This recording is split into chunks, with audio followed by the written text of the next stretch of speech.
Today we're debating an issue that should never have become the norm in Welsh hospitals: corridor care. We've all seen the harrowing reports, we've all read the shocking testimonies, and more importantly, we all know that this is a crisis that can no longer be ignored.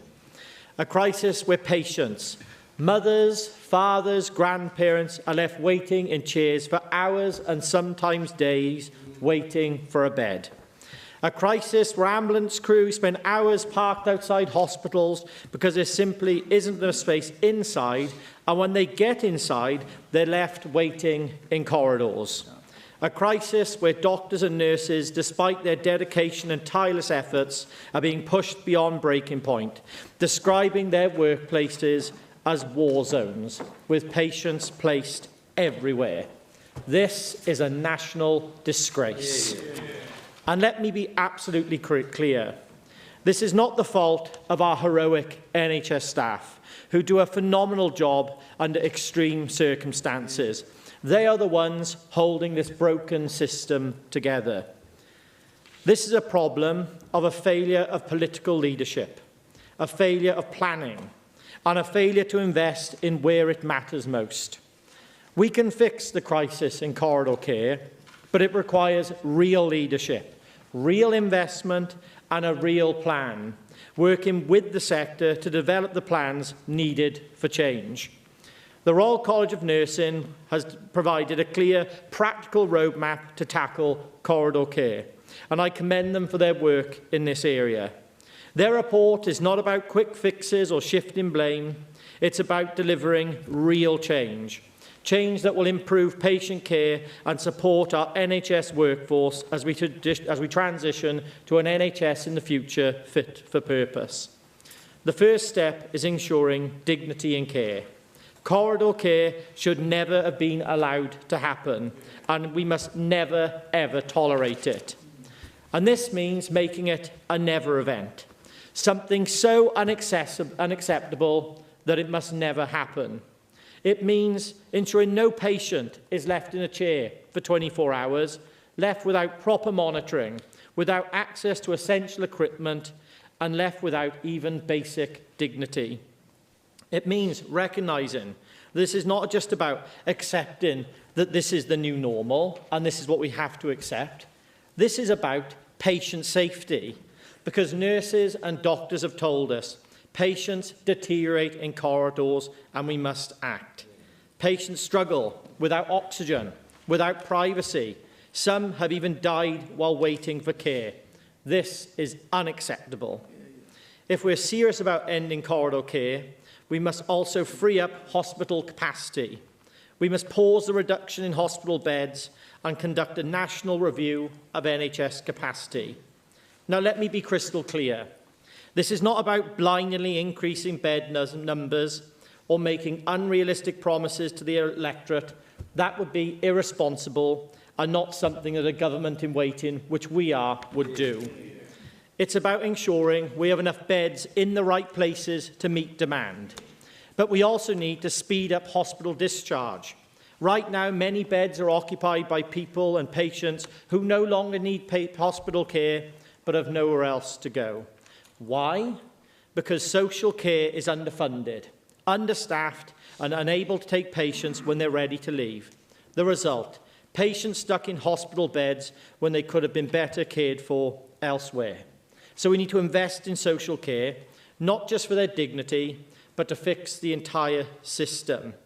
And we need a national conversation about how we do this, as the social care system in its current form doesn't work, and it's unfair to those individuals who paid into their system the whole life with the threat of losing everything to access social care. But none of these real reforms that are needed to fix the system will work unless we support our NHS workforce. Our healthcare workers are the backbone of our NHS, yet too often they're being overworked, undervalued, and forced to work in unsafe conditions. The Royal College of Nursing report makes clear we need more senior clinical decision makers on the weekends, so patients can be discharged faster, reducing delays, and we also need more district nurses and community care teams, so the patients can be treated at home instead of taking up hospital beds unnecessarily. And we also need to look at our cottage hospital estate across Wales, because a lot of those patients need step-down care. We've seen far too many cottage hospitals close under this Welsh Labour government. That isn't good enough, and we need to look at that again. And we need to foster a culture where the NHS staff feel safe to raise concerns, without fear of repercussions, because when our nurses and doctors speak out, we must listen.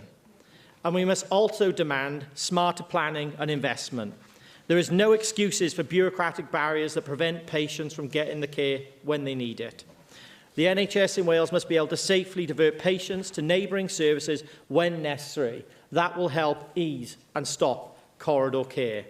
And we must also ensure our NHS is properly resourced to deliver the 6 goals for urgent and emergency care, so that fewer patients end up in corridors in the first place. We can fix this, but it will take leadership, investment, and an unshakable commitment to patient safety. And let me also be very clear.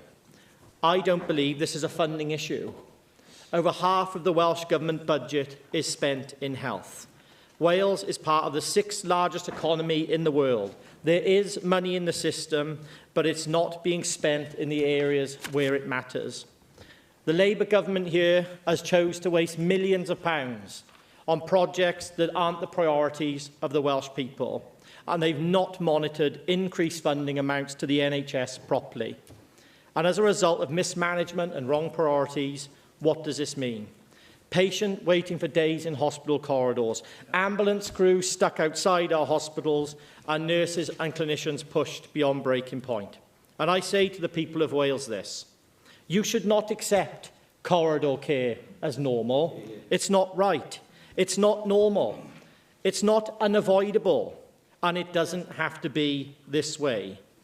This is a political choice, and it's about political priorities. And after 25 years of Labour control, corridor care is the reality of their record in office. But we can make a difference. We can make different choices. It's time to fix Wales. It's time to fix the NHS. It's time to end corridor care. That's what we will be fighting for. We won't tinker around the edges like this government has done. We will take the big decisions necessary to fix our NHS, because no patient should ever have to be treated in a corridor again. And I will tell you, under a Welsh Conservative government, that will never, ever happen.